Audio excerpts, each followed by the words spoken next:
کے بعد حضرت آدم علیہ السلام کی دونوں مٹھیاں، دونوں ہاتھ یوں سمجھیں کہ یہ خالی تھے، ان دونوں مٹھیوں میں کچھ نہیں تھا۔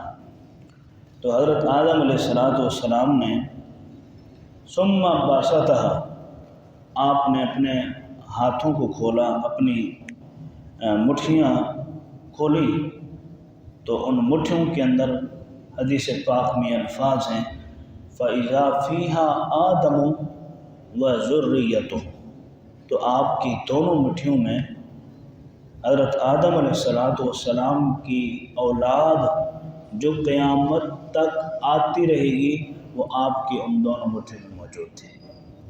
اب آپ دیکھ لیں، حضور نبی رحمت صلی اللہ علیہ وسلم نے فرمایا کہ اللہ نے مجھے سارے خزانوں کی چابیاں عطا فرمائی ہیں۔ میرے آقا علیہ السلام نے، اللہ نے میرے ہاتھ مبارک میں تمام خزانوں کی، تمام عالمین کی چابیاں رکھ دی ہیں۔ لوگ اس کا بھی انکار کر جاتے ہیں کہ حضور صلی اللہ علیہ وآلہ وسلم کے پاس خزانوں کی چابیوں کا ہونا یہ سمجھ میں نہیں آتا۔ آدم علیہ السلام کی مٹھی میں تم تھے، تم حضرت آدم کی مٹھی میں تھے، ان کے بارے میں تمہارا عقیدہ صحیح ہے، لیکن حضور صلی اللہ علیہ وسلم نے فرما دیا میرے پاس تمام خزانوں کی چابی ہے، تو ماننے کو تیار ہی نہیں۔ تو حضرت آدم علیہ السلام، اب آپ دیکھ لیں اس مٹھی میں آپ کتنا اٹھا سکتے ہیں، کتنا لے سکتے ہیں۔ آپ کے پاس وہ قبضہ، وہ قدرت، وہ اختیار نہیں ہے، لیکن یہ اختیار اللہ نے آدم علیہ السلام کو دیا ہے کہ ان کی مٹھی میں قیامت تک آنے والے ساری اولاد موجود ہیں۔ تو حضرت آدم علیہ السلام نے کہا یا رب ما ہؤلاء، اے میرے رب یہ کیا ہے؟ تو اللہ نے فرمایا ہؤلاء وذریتک، اے آدم یہ تیری اولاد ہے، یہ تیری نسل ہے۔ تو حضرت آدم علیہ السلام نے نظر اٹھائی تو اس پوری نسل انسانیت میں سے، اس پوری اولاد میں سے ایک نوجوان ہے جس کی اللہ نے آنکھیں بڑی خوبصورت بنائی، وہ چمکیلی، وہ نشیلی آنکھیں، وہ روشن و منور آنکھیں حضرت آدم نے دیکھا تو عرض کی یا رب یہ کون نوجوان ہے جس کی آنکھیں بڑی نشیلی ہیں، بڑی خوبصورت ہیں؟ کبھی انسان کسی اچھی چیز کو دیکھتا ہے تو پھر اس کا دل چاہتا ہے، یا کوئی بات اچھی سے سن لیتا ہے تو اس کا دل چاہتا ہے کہ میں اس پر اپنا سب کچھ نچھاور کر دوں۔ کبھی ہم حضور کی شان میں نعت سن لیتے ہیں یا قرآن پاک کی تلاوت سن لیتے ہیں تو دل چاہتا ہے کچھ دینے کو۔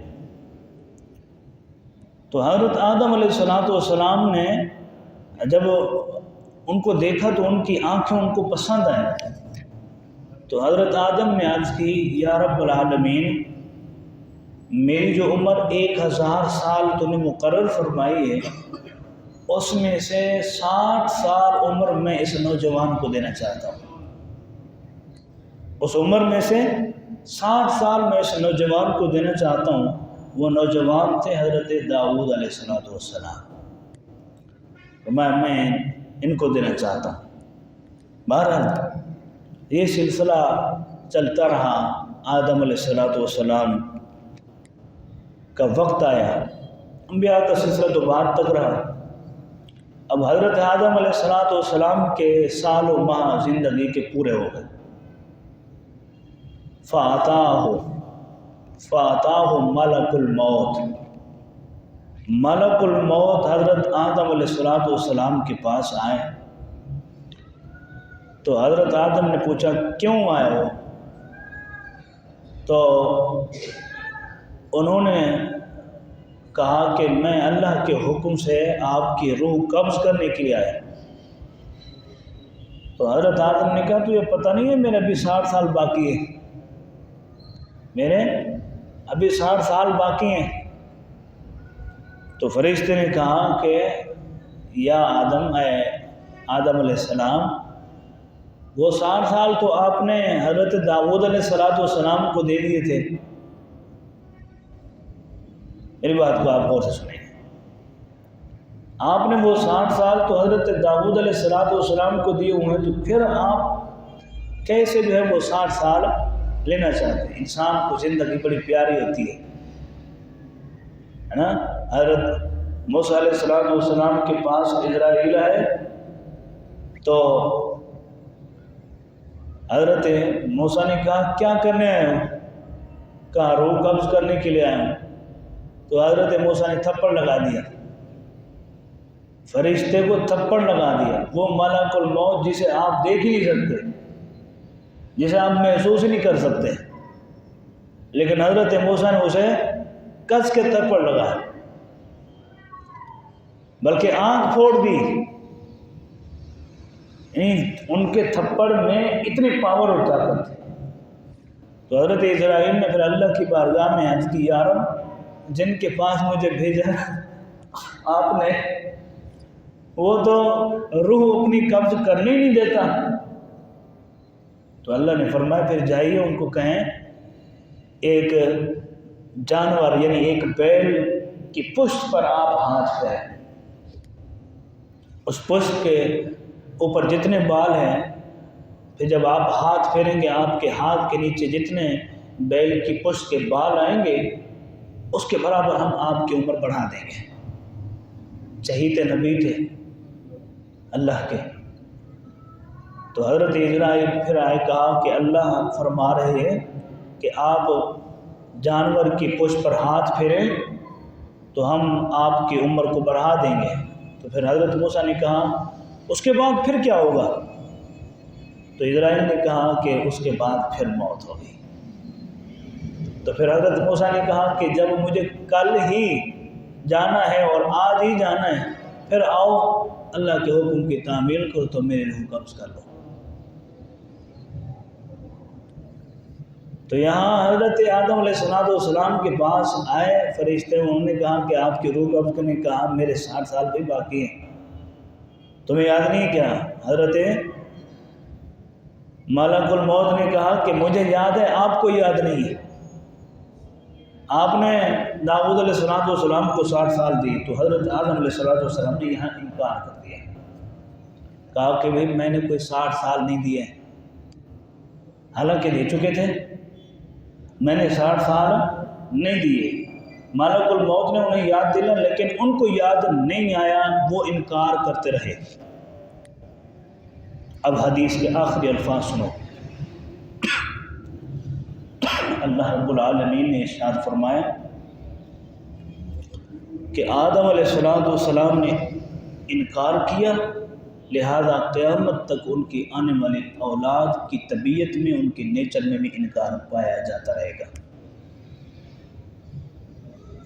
آدم علیہ السلام بولے، انہیں شجر ممنوعہ کو کھایا جس سے ان کو منع کیا گیا تھا، لیکن انہوں نے اس کو کھایا، اور کھایا بھی بھول کر، لہذا یہ نسیان کی، یہ بھولنے کی بیماری بھی قیامت تک آنے والی ان کی نسل میں پائی جاتی رہے گی۔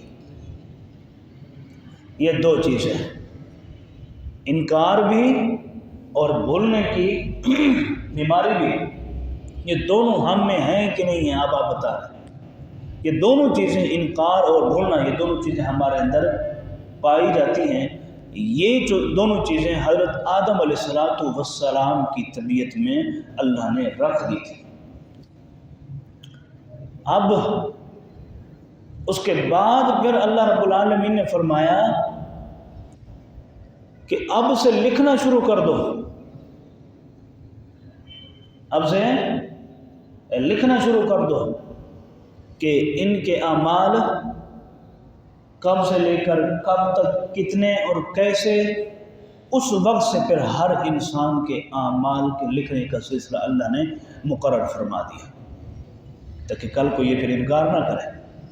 اگر انکار کرے گا تو سامنے پھر اس کے اعمال نامے رکھ دیے جائیں گے، چلو یہ تم نے انکار کر دیا۔ اب حضرت آدم علیہ السلام نے تو انکار کیا، لیکن نہ تو گواہ تھے اور نہ ہی ان کو لکھی ہوئی تاریخ تھی، لہذا اس وقت پھر اللہ نے مقرر فرما دی کہ آج کے بعد گواہ بھی مقرر ہوں گے اور اس کے بعد پھر لکھنے کا سلسلہ بھی مقرر ہوگا۔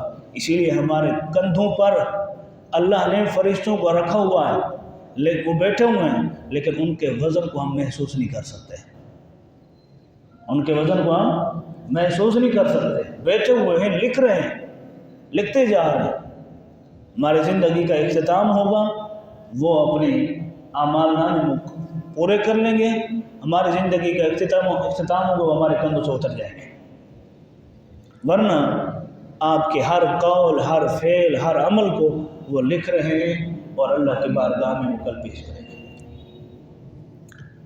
تو یہاں یہ حدیث پاک سنانے کا مقصد یہ تھا کہ اس میں ہمارے بہت ساری غفلت ہے، لہذا ان غفلتوں پر بھی ہمیں غور کرنا چاہیے۔ اور اسی حدیث کے اندر حضرت آدم علیہ السلام نے جو فرشتوں کو سلام کہا ہے، فرشتوں کو جو سلام کہا ہے اور فرشتوں نے اس سلام کا جواب دیا ہے، لہذا یہ سلام کرنا اور پھر اس کا جواب دینا یہ آدم علیہ السلام کی سنت بھی اور فرشتوں کا جواب دینا یہ ان کی سنت بھی ٹھہر رہا ہے۔ لہذا انبیاء کی بھی سنت ہے، فرشتوں کی بھی سنت ہے اور حضرت آدم علیہ السلام کی بھی سنت ہے۔ نبی پاک صلی اللہ علیہ وآلہ وسلم کے پاس ایک صاحب ہے، اس روایت کو بیان کر رہے ہیں حضرت صفوان رضی اللہ تعالی۔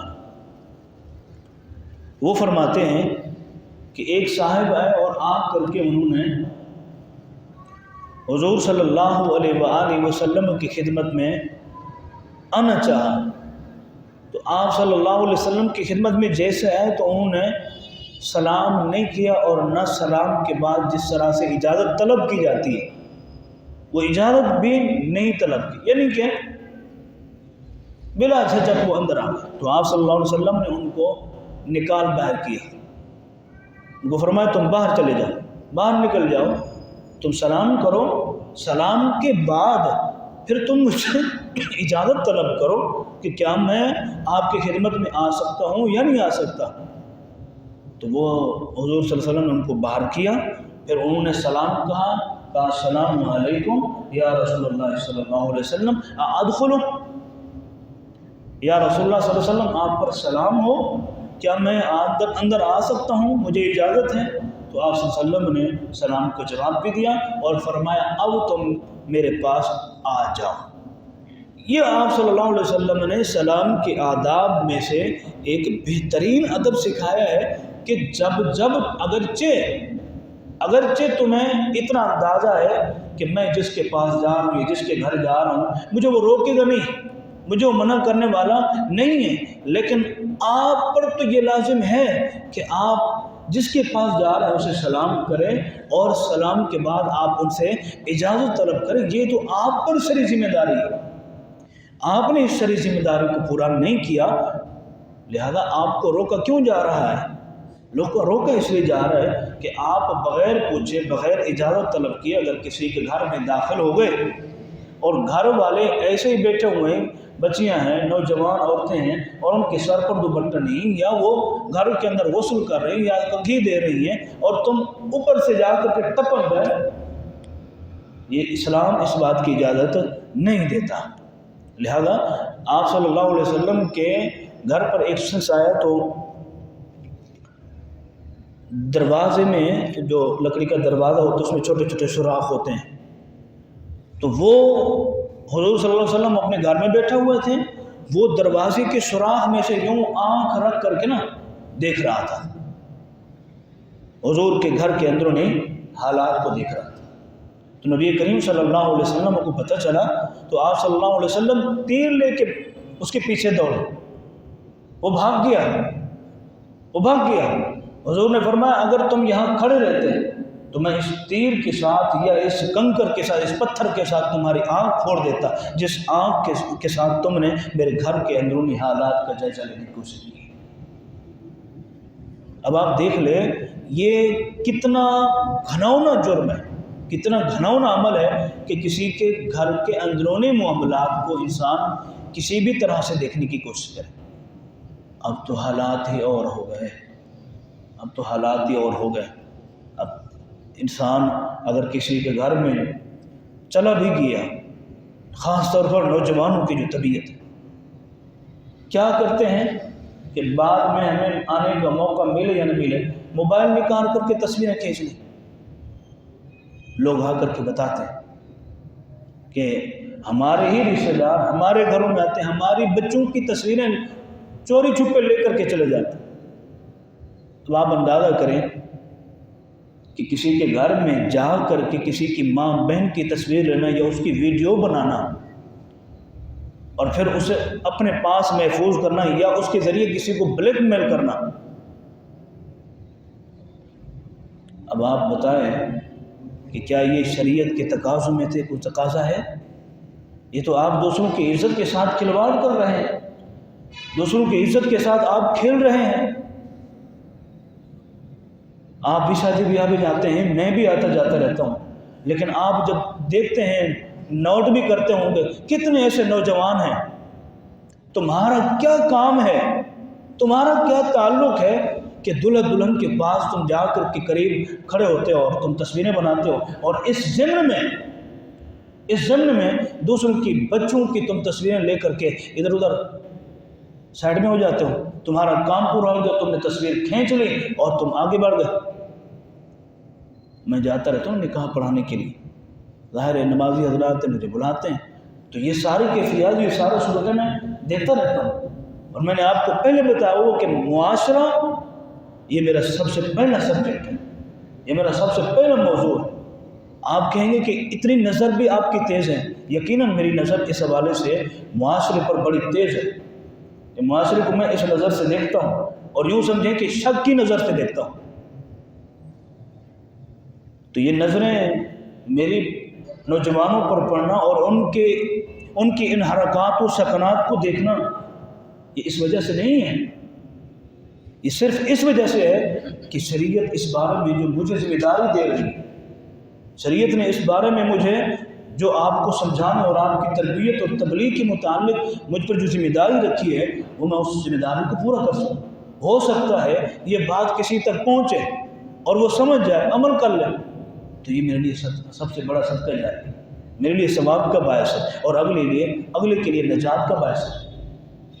لہٰذا اس حوالے سے ہمیں اپنے نوجوانوں کو کنٹرول کرنا چاہیے، ان کی تربیت کرنی چاہیے کہ جتنا آپ دوسروں کی ماں بہن کی عزت کی لاج رکھیں گے، اتنا زیادہ آپ کا گھر ہی محفوظ رہے گا، اتنا زیادہ آپ کے گھر کی عزت محفوظ رہے گی۔ لہٰذا کہیں بھی آنا جانا ہو تو ہمارے نوجوانوں کو خاص طور پر سلام اور اس کے بعد سلام کے فوراً بعد اجازت طلب کرنا، ان دونوں تقاضوں پر عمل کرنا چاہیے۔ اور جب آپ یہ عمل کریں گے، میں یہ عمل کروں گا، یقیناً یہ ہمارے اسلام کے آداب میں سے اس بڑے ادب پر، اس بڑے پہلو پر عمل ہوگا، جس پہلو پر حضور صلی اللہ علیہ وسلم نے خود عمل کیا ہے۔ حضور کی سیرت چونکہ ہم سیکھ رہے ہیں، لہٰذا اس سیرت کو سمجھنے کا مقصد یہی ہے کہ سمجھ کر کے اس پر عمل کیا جائے۔ ایک صحابی ہیں حضرت سعد بن عبادہ رضی اللہ تعالیٰ، غالباً وہ بیمار تھے، وہ علیل تھے، تو آقا کریم علیہ الصلوۃ والسلام صحابہ کے ساتھ تشریف لے۔ ہمارے ہاں میں یہ سلسلہ تو ہمارا الحمدللہ میرا پرانا ہے، 5 سال سے میں یہ درس حدیث کا سلسلہ دے رہا ہوں اور بے شمار حدیثیں میں بیان کر چکا ہوں، لیکن اس حوالے سے مجھے بڑا دکھ ہوتا ہے کہ نوجوانوں کے لیے خاص طور پر اس حدیث میں درس حدیث میں اہتمام ہوتا ہے، تو نوجوانوں کو ہی وقت نہیں ملتا کہ ہم کوشش کریں، وقت نکالیں، 2-4 باتیں نبی پاک صلی اللہ علیہ وسلم کی سیرت کی سیکھ جو شریک ہوتے ہیں، اللہ تعالیٰ ان کی شرکت قبول فرمائے، ان کی حاضری قبول فرمائے۔ جو نہیں ہوتے ان پر آپ کی بھی ذمہ داری ہے، ان کی بھی ذرا تربیت کریں، ان کو بھی ذرا تعلیم دیں، ذرا ان کو توجہ دینا کہ خاص طور پر کوشش کریں کہ اس حضور کی سیرت کو سیکھنے کا تو ان کو موقع ملے۔ تو حضرت سعد بن عبادہ رضی اللہ تعالیٰ عنہ غالباً بیمار تھے، تو آپ صلی اللہ علیہ وسلم صحابہ کے ساتھ تشریف لے گئے ان کی عیادت کے لیے۔ صحابہ موقع سے فائدہ اٹھایا کرتے تھے، تو حضور صلی اللہ علیہ وسلم تشریف لے تو حضور نے فرمایا السلام علیکم، کوئی جواب نہیں آیا۔ حضور نے پھر فرمایا السلام علیکم، انہوں نے کوئی جواب نہیں دیا۔ تیسری بار پھر حضور نے فرمایا السلام علیکم، جواب نہیں آیا۔ حضور صلی اللہ علیہ وسلم نے کیا فرمایا؟ الی ما قضینا، بھائی جان مجھ پر جو لازم تھا سلام کرنا وہ میں نے کر دیا، اب تمہاری مرضی، تم سلام کا جواب دو یا نہ دو، یہ تمہاری مرضی ہے۔ میں نے ایک شاعر کو دیکھا، وہ سلام انہوں نے کیا کسی کو اور اگلے نے یا تو سلام کا جواب نہیں دیا یا انہوں نے سلام کا جواب دیا لیکن انہوں نے آہستہ سے دیا۔ یہ میرا غالب گمان ہے، جس طریقے سے میں سمجھ سکا میں آپ کو عرض کر رہا ہوں۔ یا تو انہوں نے سلام کا جواب دیا تو آہستہ دیا یا پھر انہوں نے نہیں دیا۔ جس نے سلام کیا وہ جا کر کے کہنے لگے یار میں نے تمہیں سلام کہا ہے، تم نے میرے سلام کا جواب نہیں دیا۔ سلام کا جواب دینا بھی واجب ہوتا ہے، تم نے غلط عمل کیا، یہ کیا وہ کیا، یعنی وہ ناراضگی کا اظہار کرنے لگے۔ شریعت کو آپ زبردستی لاگو نہیں کر سکتے، شریعت کو آپ زبردستی لاگو نہیں کر سکتے۔ حضور صلی اللہ علیہ وسلم کو فرمایا گیا اے میرے حبیب، ہدایت، تبلیغ، رسالت، احکام یہ دینا آپ کی ذمہ داری ہے۔ میں نے جو آپ کی طرف احکامات نازل کیے، میں نے جو آپ پر فرامین نازل کیے وہ پہنچانا آپ کی ذمہ داری ہے، منوانا آپ کی ذمہ داری نہیں ہے۔ منوانا آپ کی ذمہ داری نہیں ہے۔ آپ کبھی بھی یہ نہ چاہیں کہ بس میں نے جیسے کہا یہ ویسے کریں، نہیں، یہ منوانا آپ کی ذمہ داری نہیں ہے۔ ہدایت جب میں دوں گا تو وہ ضرور مان جائے گا۔ لہذا آپ کی ذمہ داری کیا ہے؟ میرے دیے ہوئے پیغام کو صحیح پہنچا دینا۔ لہذا ہم سلام کر رہے ہیں اور پھر سلام کا جواب نہ بھی ہے تو پھر جا کر کے زبردستی منوانے کی کوشش کریں، یہ ٹھیک نہیں ہے۔ آپ کا جو کام تھا آپ نے سلام کر دیا، اگلا جواب دے یا نہ دے، اس نے جواب اللہ کو دینا ہے، آپ کو نہیں دینا۔ ہاں اگر آپ حجت رکھتے ہیں کہ میری بات کو وہ دل پہ نہیں لے گا، لہذا آپ اس کو آسان طریقے سے سمجھانے کی کوشش کریں، نہ یہ کہ آپ زبردستی کرنے کی کوشش کریں۔ یہ ہماری ایک بہت بڑی ذمہ داری ہوتی ہے۔ حضور نے کیا فرمایا؟ حضور نے فرمایا بھی میری ذمہ داری تھی سلام کرنا، میں نے 3 مرتبہ تو یہ سلام کر دیا، اب تم جواب دو یا نہ دو، تمہاری مرضی۔ تو حضرت سعد بن عبادہ رضی اللہ تعالیٰ عنہ انہوں نے عرض کی یا رسول اللہ صلی اللہ علیہ وسلم، آپ ناراض بھی نہ ہوں، میں نے آپ کے تینوں سلاموں کا 3 مرتبہ آہستہ جواب دے دیا۔ انہوں نے فرمایا کیوں؟ عرض کی یا رسول اللہ صلی اللہ علیہ وسلم، اگر پہلی مرتبہ جب آپ نے سلام کیا تھا نا تو میں فوراً سے بلند آواز سے آپ کو جواب دیتا تو ممکن تھا آپ مجھے دوسری مرتبہ اور تیسری مرتبہ سلام نہ کرتے۔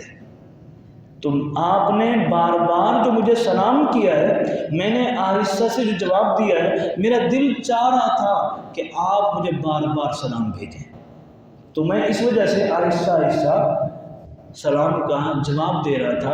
لہٰذا میں آپ سے برکتیں اور سلامتیاں حاصل کرنا چاہتا تھا، ورنہ میں نے آپ کو ہر بار آپ کے سلام کا جواب دیا ہے۔ لہذا یہ انداز ہمارے ہاں بھی ہونا چاہیے، پایا جانا چاہیے، تاکہ اگر اگلا سلام کے متعلق اس کی افادیت جانتا ہے، اس کے فوائد جانتا ہے، وہ آپ کے ایک سلام کے بعد دوسرے سلام بھی کرے، تیسرا سلام بھی کرے۔ یہ ہم پر 3 ذمہ دار ہیں، اگر ایک مرتبہ نہیں تو دوسری مرتبہ، پھر تیسری مرتبہ، لیکن ہم ایک مرتبہ ہی کرتے ہیں، دوسری مرتبہ کرنے کی کوشش نہیں کرتے۔ اللہ کریم عمل کی توفیق عطا فرمائے، حضور کی پاک سیرت کو سمجھنے کی توفیق عطا فرمائے۔ وما توفیق الا باللہ۔